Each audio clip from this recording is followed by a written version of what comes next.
Shmornin' T-Birds! With this new school year comes a brand new season of Thundervision. 4. It's season 4, and we have a lot to report. You excited about this new school year? I'm in 11th grade now. Yeah, I'm in 12th grade. It's kind of weird. Say, Chris, how about we get this party started? You know it.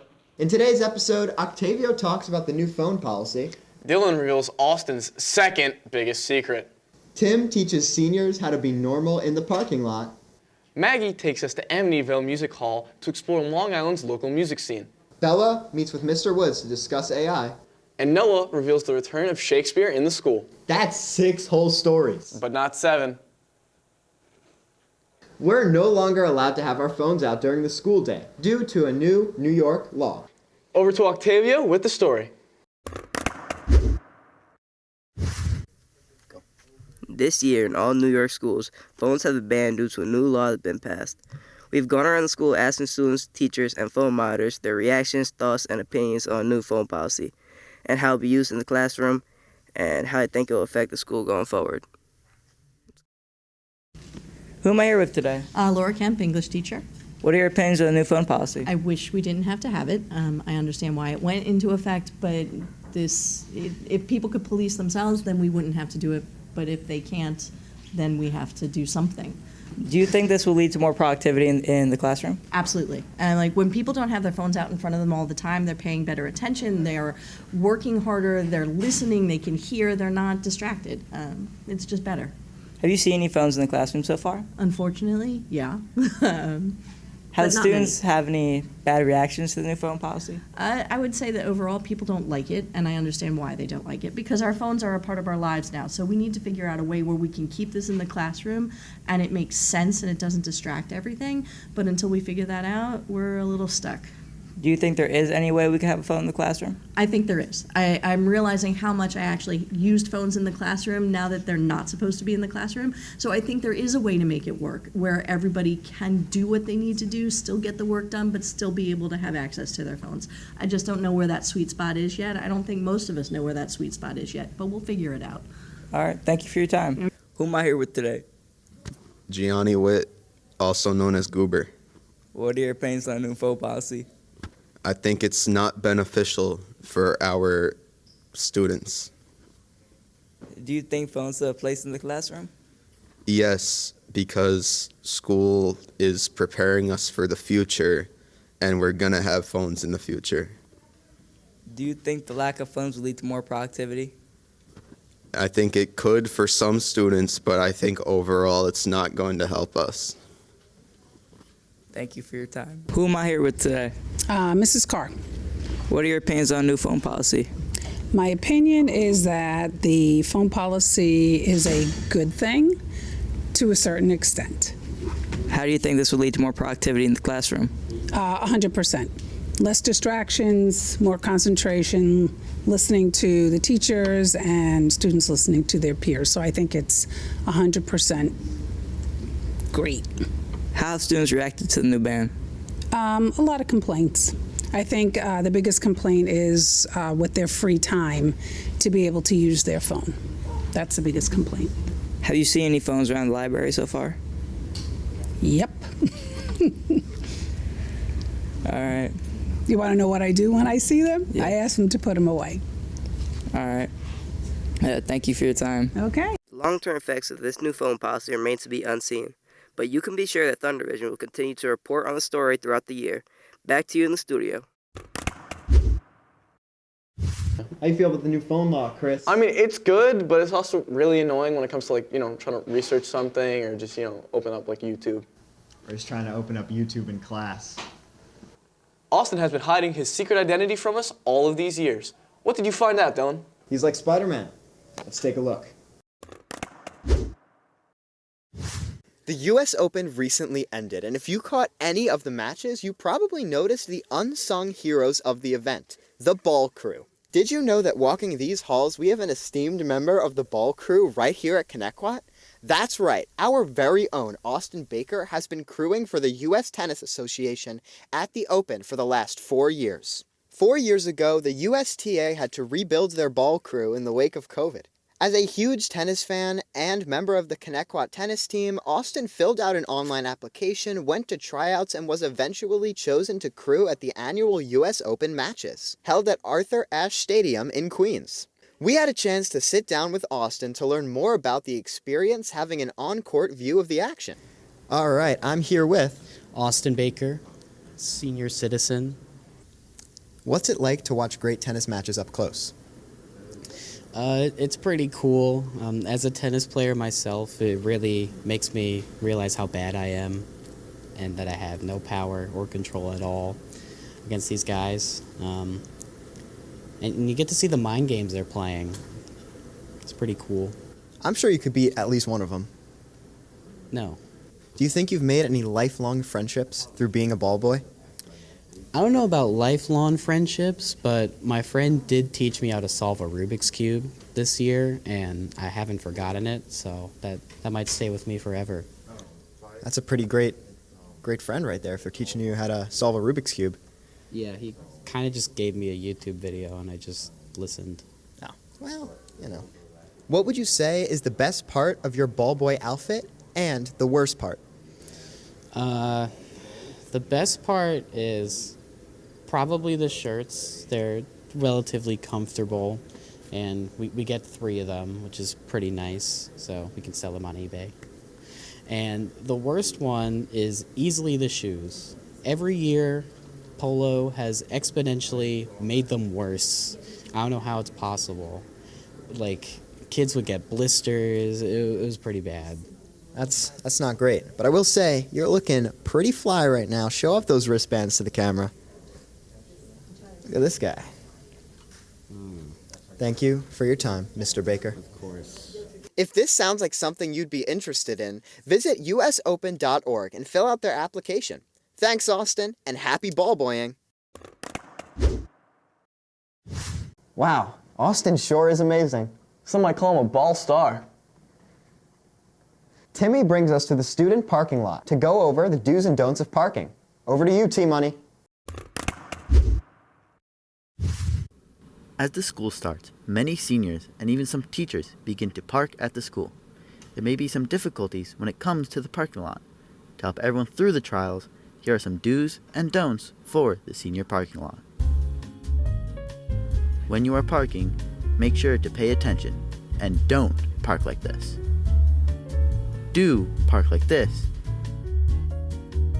And remember to always have your parking pass. While parked, or even driving, don't be loud for other drivers. How bad was math? Like, dude, I can't anymore with that stupid class! What the heck? Pay attention to where you're going and don't cut people off.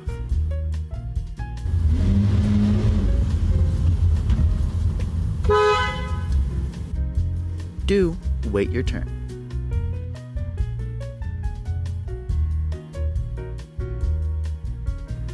Please pay attention when walking in the parking lot.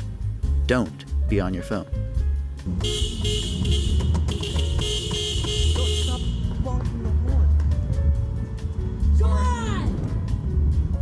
Don't drive like a party is going on in the car.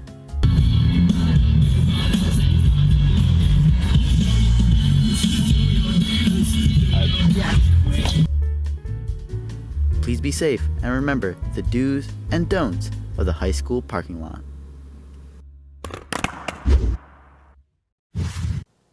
Wow, that really was an amazing PSA. Yeah, lots of things you should do and lots of things you should not do. Yeah, Tim did like 8 illegal things in that video.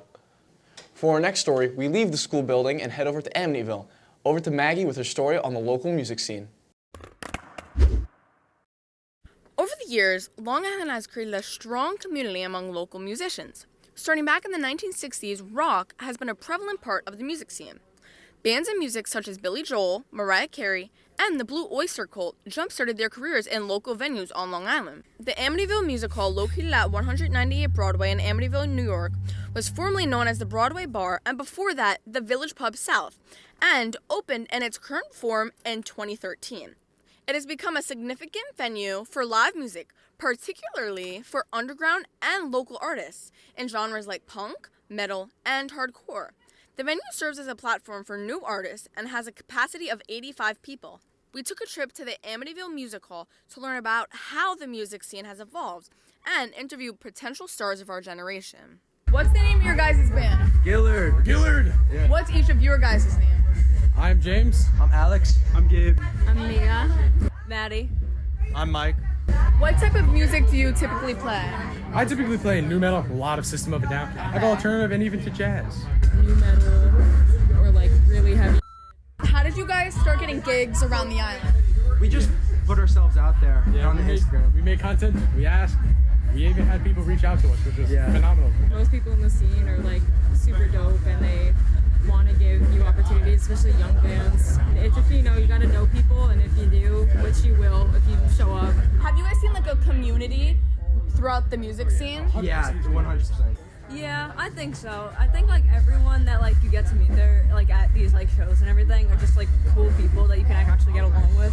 What is your favorite part of coming to these shows? I like watching the pit because people just have a good time, and it makes me happy. It makes me smile. What's your favorite thing about performing in gigs like these? It's the audience. Just being able to go crazy on stage. I like having people come that like I never would see otherwise. You guys are like avid fans of Gillard. Yeah. What is like your favorite performance they've done, or like what venue? I would say like I think every single one, but if I had to say like a top one, it'd be here. If you are looking to see a show and want to join in on the music community, the Amityville Music Hall is a good place to go. You can look on the Amityville Music Hall website to see new and upcoming shows at amh.live. Man, I love music. Me too. Cool. Cool. AI has been quite a hot topic recently, don't you think, Chris? I hate clankers. Here's Bella with the story. Hello, I'm Isabel Malazzo from Thundervision. I'm here with Mr. Woods. Mr. Woods. What do you teach at the high school? I teach computer science and algebra at the high school. That's really cool. We're going to be talking about artificial intelligence with him. So, in your opinion, should society use artificial intelligence more or less? That's a good question. I feel like as a teacher, I should be saying less, but I actually believe we should be using it more. It's something that's not going to go away. So when something new comes out in society, in the world, there's a lot of resistance against it. And it's just because we're not used to it. We don't know how to use it, or maybe we focus too much on the negatives. But I feel like this is something that's not going away. It's one of the biggest things that's come out, and maybe the biggest thing that's going to be out in the next decade. So I feel like the focus should be on how to use it properly. There's definitely going to be job displacements. It's going to take over some jobs where people used to have to think a lot. Computers and artificial intelligence are going to be able to do tasks right away in a fraction of the time as a human could. So there's going to be some job displacements. But I feel like society needs to be informed on what it could do, how to use it the right way, how to be efficient with it, and just come to terms that a lot of things are going to be changing in society. Mr. Woods made some really good points about how artificial intelligence isn't going anywhere. I think we should use artificial intelligence less, as it's hurting artists, voice actors, writers, and many others in the entertainment industry. Back to you in the studio. I don't really like AI very much. We already know how you feel about it. Have anything else to say? I hate clankers. Christopher, where art thou? I'm right here. Stage crew has been hard at work preparing for the first play of the year, Romeo and Juliet. Here's Noah Huff with the story. Last time on Connecticut High School Drama. The production of Romeo and Juliet has now been cut short by 2 weeks. It's less time to prep, less time to build, and less time to memorize. The clock is ticking. Does the stage crew and the actors have what it takes to pull off this play? Find out now on Thundervision. All right, who am I here with today? My name is Mr. Willens. I'm one of the teachers here in the building and the advisor to the stage crew.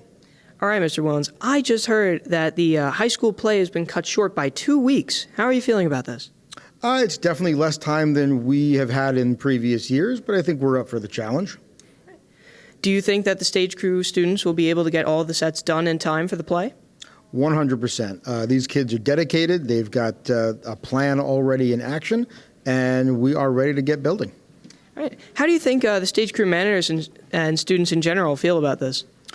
They're probably quite stressed over it, but I think they're able to handle the stress, and we've got the plan in action. Like I said, we've got a design ready to go, and we'll have it ready in time for the play. Well, I sure do hope so. Thank you very much, Mr. Willens. Thank you. It's been a pleasure. Thank you. And now, it's time for the Noah Huff Lightning Round. Alrighty, who am I here with today? Josh Harding. Alright, Josh, are you an actor or a stage crew member in the upcoming high school play? I'm an actor. Alright, well, I just heard that the high school production of Romeo and Juliet has been cut short by 2 whole weeks. How are we feeling about that? It gives us less time to work, but I think we can work through it. Do you think you'll have enough time to read through all of your lines and get them memorized by the time of the play? I think so. Do you think stage crew will have enough time to build all their sets for this production? Yeah, they're good at their job, and I think they can do it. Well, I'm glad you have so much faith in your peers. Thank you so much for being on the show, Josh. I'm Noah Huff, and you're watching Thundervision. Have you ever seen Romeo and Juliet, Chris? Yeah, I saw it as a movie in my friend's basement. It was very uncomfortable, and it was warm down there. Nice and warm? Yeah, it was kind of cozy, but still sweaty. Oh. Yeah, it sucked. Thanks for watching our first episode of the new season. Be sure to tune in next time. Until then, we're Thundervision. Oh no.